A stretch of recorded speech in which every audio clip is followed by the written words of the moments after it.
అదిగో అదిగో అదిగో వస్తున్నాడు అరవీర భయంకరుడు. సముద్రంలో దొంగలకి మరీ ముఖ్యంగా ఉగ్రవాదులకి దడ పుట్టించే వాడొక్కడొస్తున్నాడు. వాడు అడుగు పెట్టాడంటే దొంగలకి ఇంకా పరారే. వాడు అడుగు పెడితే ఉగ్రవాదులు ఎక్కడున్నా ఉరికించి కొడతాడు. వాడు వెళ్తున్నాడు, వాడు వచ్చేశాడు, వాడు వస్తున్నాడు. వాడే మన ఐఎన్ఎస్ విక్రాంత్. ఎస్, భారత్ పాకిస్తాన్ మధ్య ఉద్రిక్తతలు పెరుగుతున్న నేపథ్యంలో ఇప్పుడు రంగంలోకి దిగాడు ఐఎన్ఎస్ విక్రాంత్. పహల్గాం దాడి వ్యూహాత్మకంగా కేంద్రం అడుగులు వేస్తోంది. పక్కా ప్లాన్ ప్రకారం అరేబియా సముద్రంలోకి ఐఎన్ఎస్ విక్రాంత్ దించింది. ఐఎన్ఎస్ విక్రాంత్ లో రాఫెల్ యుద్ధ విమానాలతో మోహరించిన పరిస్థితి. 36 ఎయిర్ క్రాఫ్ట్లను ఏకకాలంలో తీసుకువెళ్లగల సామర్థ్యం ఉంది ఐఎన్ఎస్ విక్రాంత్కి. ముంబై తీరంలో అన్ని ఏజెన్సీలను అలర్ట్ చేసింది కేంద్రం. ఐఎన్ఎస్ విక్రాంత్ ని మోహరించింది. పాకిస్తాన్లో ఇప్పుడు వణుకు మొదలైంది. ఇప్పటికే కరాచీ తీరంలో సర్ఫేస్ టు సర్ఫేస్ మిసైల్స్ ని పరీక్షించింది పాకిస్తాన్. భారత వైమానిక దళానికి సంబంధించి భారత వైమానిక దళం కూడా తమ కసరత్తులను వేగవంతం చేస్తోంది. ఆ విజువల్స్ మీరు చూస్తున్నారు. వాడే ఐఎన్ఎస్ విక్రాంత్. ఎందుకు అంత దర్జాగా వాడు అనే పదానికి నేను ఉపయోగించగలుగుతున్నానంటే ఒక్కసారి ఆలోచించండి. మన ఫ్రెండో మన దోస్తో ఒక వ్యక్తి మన కోసం పోరాడడానికి వెళుతున్నాడంటే సొంతం చేసుకుంటాం.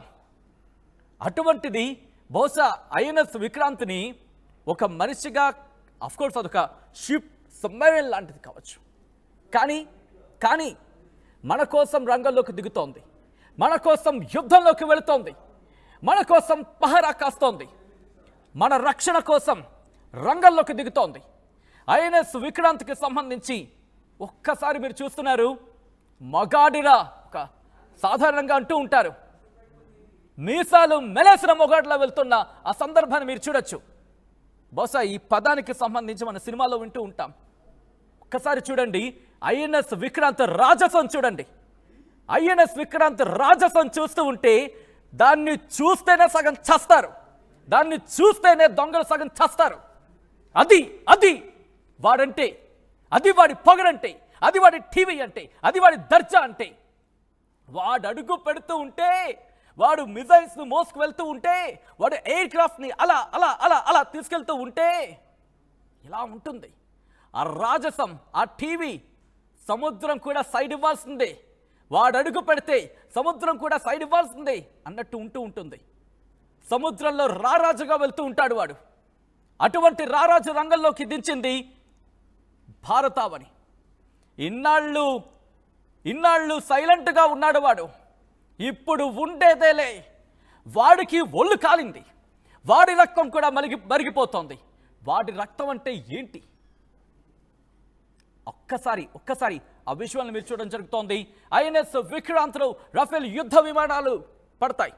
యుద్ధ విమానాలతో వెళ్తున్న విజువల్స్, దానికి సంబంధించిన బిగ్ బ్రేకింగ్ న్యూస్ చూస్తున్నారు. Here it is on the screens of RTV. INS Vikrant కి సంబంధించిన బిగ్ బ్రేకింగ్ న్యూస్ చూస్తున్నారు మీరు ఆర్టీవీ స్క్రీన్ మీద. భారత గగన తలానికి సంబంధించి వైమానిక దళం ఇప్పటికే సుశిక్షితులని రంగంలోకి దించింది. భారత్ పాకిస్తాన్ మధ్య ఉద్రిక్తతలు పెరుగుతున్న నేపథ్యంలో పహల్గాం దాడికి వ్యూహాత్మకంగా అడుగులు వేస్తోంది కేంద్రం. పక్కా ప్లాన్ ప్రకారం అరేబియా సముద్రంలోకి ఐఎన్ఎస్ విక్రాంత్ గారిని దించింది. ఐఎన్ఎస్ విక్రాంత్లో రఫేల్ యుద్ధ విమానాలే ఏకంగా దాంట్లో బయలుదేరుతూ ఉంటాయి. అక్కడి నుంచి రై అంటూ దూసుకువెళ్తూ ఉంటాయి. ఏకంగా 36 ఎయిర్ క్రాఫ్ట్లను ఒక్కసారిగా ఏకకాలంలో తీసుకెళ్లగల సామర్థ్యం ఐఎన్ఎస్ విక్రాంత్ సొంతం. ఒక్కసారి ఆ విజువల్ చూడండి, ఆ సముద్రం చూడండి, వాడి టీవీ చూడండి, వాడి దర్జా చూడండి. వాడు అడుగు పెడుతూ ఉంటే ఒక్కొక్కడికి ఉంటుంది.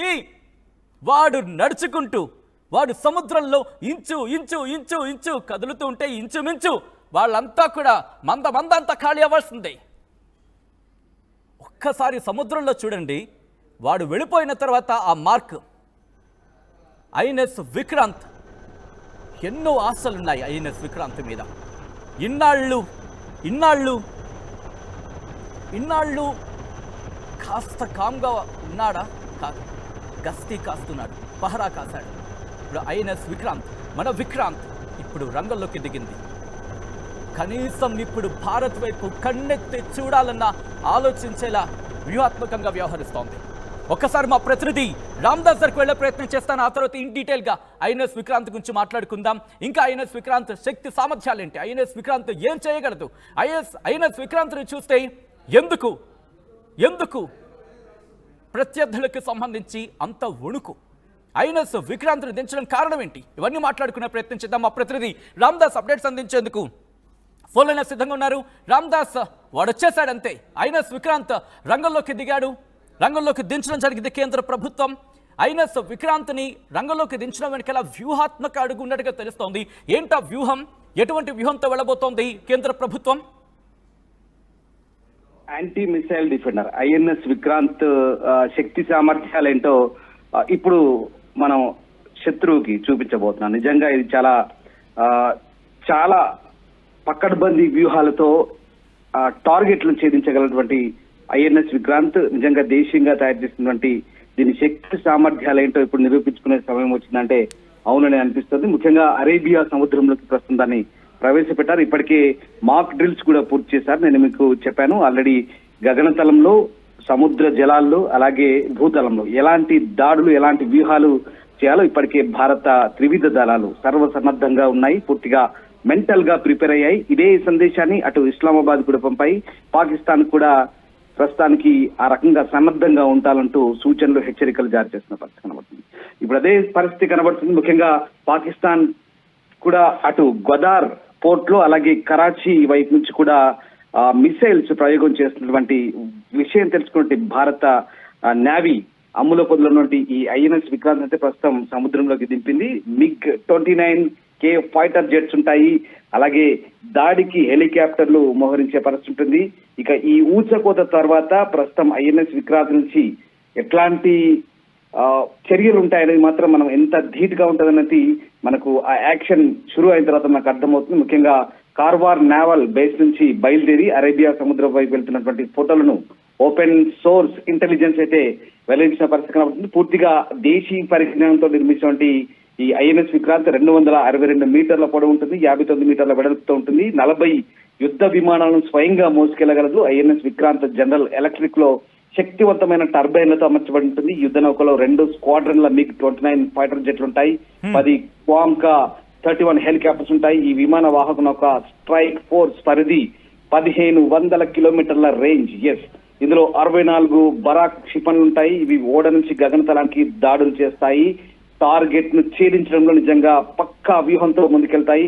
ఐఎన్ఎస్ విక్రాంత్ దాని బలం, సామర్థ్యాల కారణంగా ప్రపంచంలోని టాప్ 10 విమాన వాహక యుద్ధ నౌకల్లో ఒకటిగా నిలుస్తుండడంలో ఎట్లాంటి సందేహం లేదు. నిజంగా మీకు ఖచ్చితంగా చెప్పే ప్రయత్నం చేస్తాను. భారతదేశ సముద్ర సరిహద్దుల్లో భద్రత విషయంలో టాప్ లో ఉంది. పాకిస్తాన్ తో పోల్చుకుంటే ఈ రకంగా ప్రపంచంలోనే అత్యుత్తమ సముద్ర సరిహద్దు భద్రత సంబంధించి భారత్ టాప్ లో ఉంది. భారత నౌకాదళం వేగంగా విస్తరిస్తుంది, ఆధునిక సాంకేతిక పరిజ్ఞానాన్ని కూడా కలుపుకుంటుంది.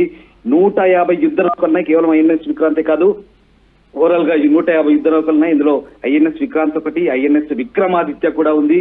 అలాగే ఇవన్నీ కూడా విమాన వాహక నౌకలు. అలాగే ధనుష్ ఉంది, K-15 వంటి క్షిపణులను ఉపయోగించే అణు జలాంతర్గాములు కూడా మన దగ్గర ఉన్నాయి. భారత నావికాదళంలో మొత్తం 142,252 మంది క్రియాశీలక సైనికులు ఉన్నారంటే ఒకసారి అర్థం చేసుకోండి ఏ రకమైన సిచ్యువేషన్ ఉంటుందో. పాకిస్తాన్ నావికాదళంలో 114 నౌకలు మాత్రమే ఉన్నాయి.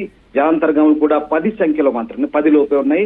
ఇక ఫ్రిగేట్ యుద్ధ నౌకలు ఉన్నాయి. కానీ ఇటీవల పాకిస్తాన్ కూడా తన నావిక శక్తిని పెంచుకున్నప్పటికీ భారత నావికాదళ పరిధి, నెట్వర్కింగ్, అణ్వాయుధ సామర్థ్యంలో అసలు జుజుబి ఇంకేం లేదు, వేస్ట్ అన్నమాట. సో ఆ రకంగా సైనిక సామర్థ్యం, సాంకేతిక ఆధిపత్యం, వ్యూహాత్మక సంసిద్ధత విషయానికి వస్తే నిజంగా భారతదేశం పాకిస్తాన్ కంటే చాలా రెట్లు ముందుంది. భారతదేశ మౌలిక సదుపాయాలు కూడా చాలా పెద్దవి భారతదేశ పాకిస్తాన్ తో పోల్చుకుంటే. సో ఆ రకంగా ఎప్పటికప్పుడు అప్గ్రేడ్ అవుతుంది, హైటెక్ విధానాలతో ముందుకెళ్తున్న పరిస్థితి కనబడుతుంది. డ్రోన్ టెక్నాలజీ, ఉపగ్రహ నెట్వర్క్లు, సో ఎక్కువ డొమైన్, బహుళ డొమైన్ యుద్ధ వ్యూహాలు కూడా. సో ఆ రకంగా భారత్ ని ఎప్పుడు ముందుస్తున్నాయి. సో ఆ రకంగా సముద్ర జలాలకు సంబంధించి యుద్ధం కనుక ఇటువంటి వ్యూహాలు కనుక ఉంటే కనుక ఖచ్చితంగా భారత్ ముందుంటుందనడం ఎటువంటి అతిశయోక్తి లేదు. బట్ ఎక్కడ కరాచీ, గోదావరి నుంచి ఏదైతే అక్కడి నుంచి వాళ్ళు ఏదైతే మిసైల్స్ ను ఇప్పటికే ప్రయోగాత్మకంగా చూస్తున్నారంటే పాకిస్తాన్ మేకపోతు గాంభీర్యాన్ని ప్రదర్శిస్తుందని ఇక్కడ మనం చెప్పకనే చెప్పాల్సి వస్తుంది. ఎందుకంటే పాకిస్తాన్ భయపడుతుంది. ఎస్, పాకిస్తాన్ భారత్ చేస్తున్న హెచ్చరికలతోనే పాకిస్తాన్ భయపడుతున్న పరిస్థితి కనబడుతుంది. కరాచీ తీరంలో సర్ఫేస్ టు సర్ఫేస్ మిసైల్స్ అయితే పరీక్షించినట్టుగా కనబడుతుంది. సో భారత గగనతలాన్ని కూడా మూసివేసింది. కేవలం ఇటు గగనతలము, ఇటు సముద్ర జలాల నుంచి. ఎందుకంటే కరాచీ నుంచి గోదావరి నుంచి ఇటు మనకు గుజరాత్ తీరం దాకా, అలాగే కచ్ తీరం వైపు, అలాగే రాజస్థాన్ వైపు ఒకవేళ అటాక్ చేస్తే గనక, యుద్ధమే గనక వస్తే గనక, ఇవన్నీ మనం ఆ పరిణామాలు అంత దాకా వస్తే గనక మనకి ఈ తీర ప్రాంతం అంతా కూడా ఇటువైపు నుంచి అటాక్ చేసి వెళ్ళింది. కాబట్టి ఇక్కడ పూర్తి స్థాయిలో మన నేవల్ బేస్లు అన్ని కూడా సిద్ధంగా ఉన్నాయి సమాధానం చెప్పేందుకు. 100 కిలోమీటర్ల వంటి టార్గెట్ ని కూడా ఛేదించి అక్కడ ప్రత్యర్థి మిసైల్స్ కూడా గుర్తించి వాటిని విచ్ఛిన్నం చేస్తూ ముందుకు తీసుకెళ్లి గమ్యాన్ని చేరుకునేటువంటి సామర్థ్యాలు మనం దేశీయ పరిజ్ఞానంతో రూపొందించిన ఐఎన్ఎస్ విక్రమాదిత్య మనం దేని గురించి మాట్లాడుకుంటున్నాము. సో అది ఆ రకంగా పూర్తి స్థాయి శక్తి